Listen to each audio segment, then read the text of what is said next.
So here we are in the kitchen at the house that we call, in the family, we call it Tryon Road because it is on Tryon Road. And the kitchen dates from the 1950s. It was owned by the Prentices, Douglas and Patricia, who had bought it in about 1955. And originally it was a cottage built in the probably just before the First World War. And here I am. Here we are in this is the small living room, we call it, with a view toward Victoria and the Olympic Mountains in the distance. And this was the main gathering spot. My dad, who died 2 weeks ago, used this room. This is where he lived. He had his workplace there with his laptop, his phone, his tablet, his house phone, everything. He was completely wired in, his television. And then down here was the music room, and this was added on in the early 1950s, maybe the late 40s, by a family named Gaze, G-A-Z-E, who had, one of whom was an opera singer. So the acoustics were very good.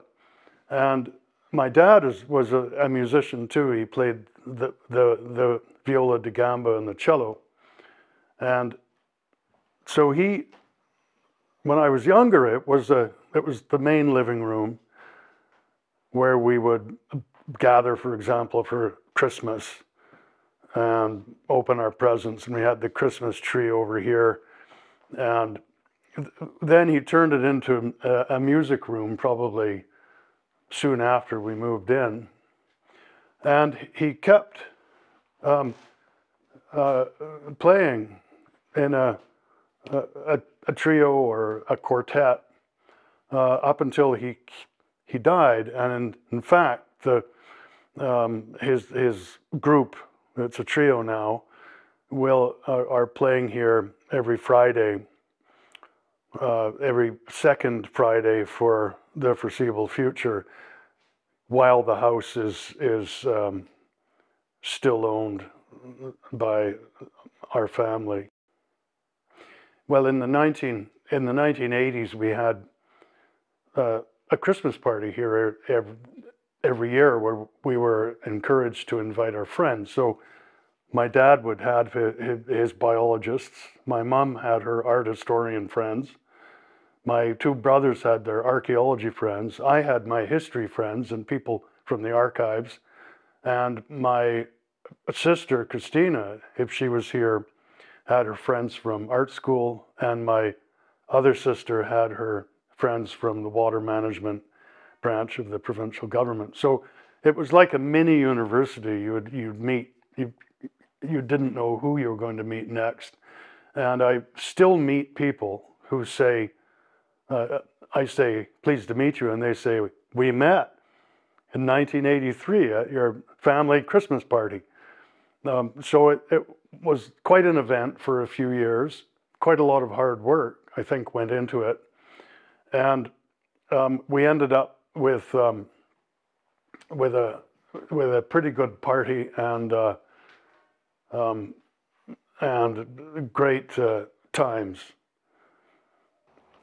So as a kid, when we moved in here, I was curious, and I climbed down these steps, and then I kept going over the bank between the edge of the garden and the high water mark, and found this dump.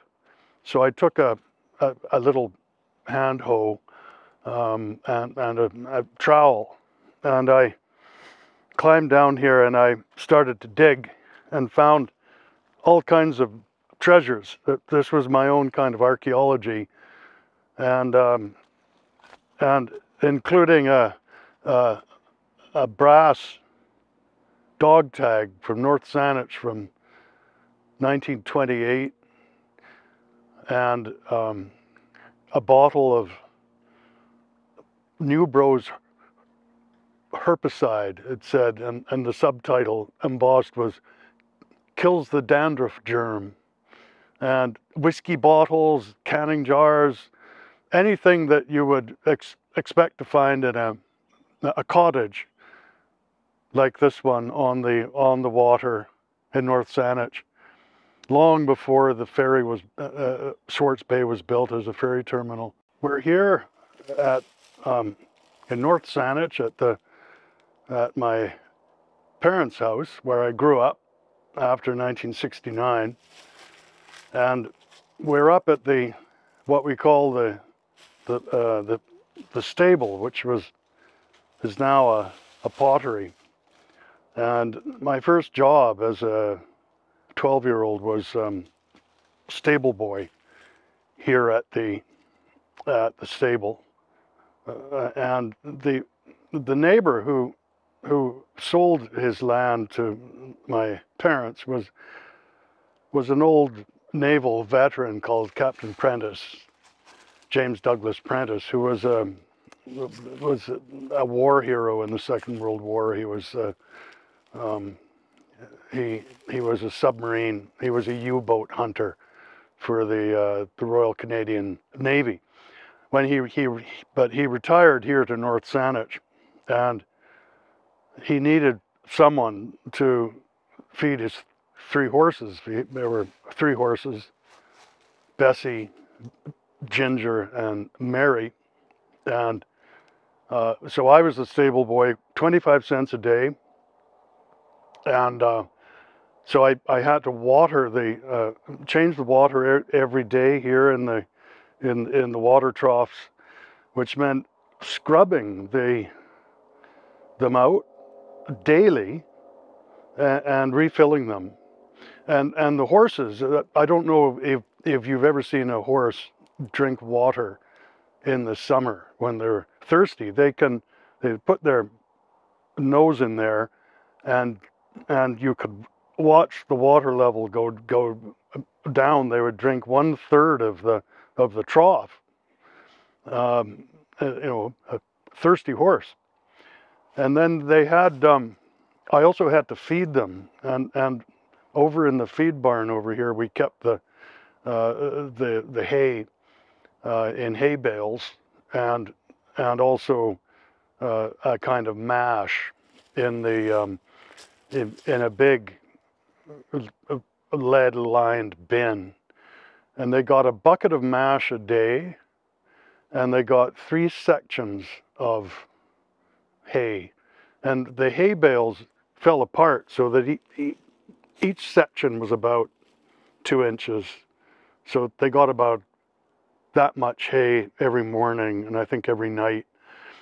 And the 3 horses were here in the stable. There's actually 4 stables here, but 2 on each side. And my dad, who has just died, age 93, he converted the stables into a pottery, which is what he did, what he and my mom did. It's now, as you can see, a place for a ride-on mower and a saw, and over against the wall are the raw ingredients of glazes. He made his own glazes. But in those days, there was a divider here in the middle, and the horses lived in here, and the hay was put into kind of, as I remember it, special wicker type or straw string baskets that hung in each corner, and the horses would elbow me aside in order to get at their bucket of hay and at their and at the bucket of mash. Captain Prentice had horses all his life. He was born in 1898, I think, or 1896, and he was one of the first boys at St. Michael's School in Victoria. He was the son of the Minister of Education in McBride's government, and then he went to England to Naval College on the Isle of Wight, and then joined the Royal Navy. And during his time in England, he met an Anglo-Irish beauty named Patricia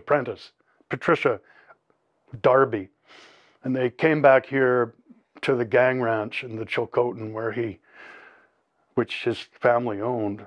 And then in the Depression, he was out of work, and then in the Second World War, he joined up again in the Navy, and but horses were his passion. He had a block, a cement block, which you can see over there at the feed barn. And originally it was over here.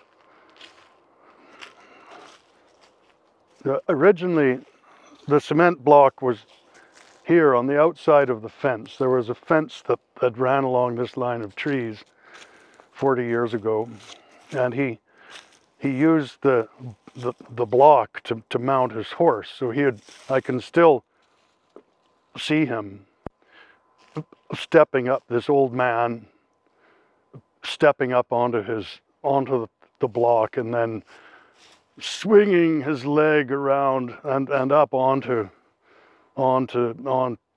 Bessie was the riding horse. And then the Prentices owned the 30 acres in the middle of Curtis Point, where we are now. And he had built, or the horses had built trails up into the Prentice Woods, we called it. And he would go up there, and he had built a pond by damming a stream, and there were newts in the pond.